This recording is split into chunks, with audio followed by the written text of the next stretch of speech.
Hello friends, welcome back to my channel. This is Lenovo K8 Note smartphone. In this video, you will learn where is the LED notification light and what's the use of it.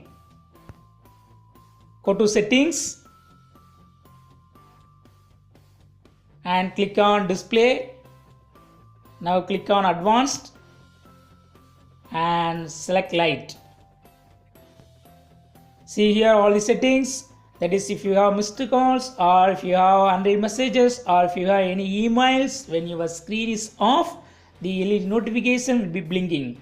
See here where is the LED light. I am giving a demo here for showing you the LED notification location.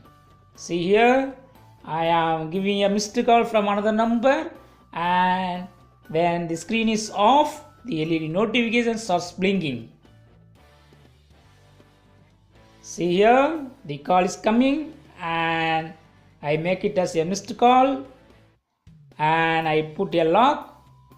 So the screen is off as the LED light is blinking at the top.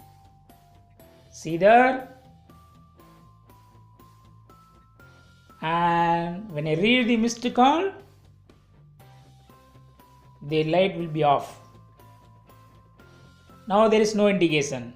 That's all friends. Thanks for watching. Subscribe for more videos. Until then, goodbye.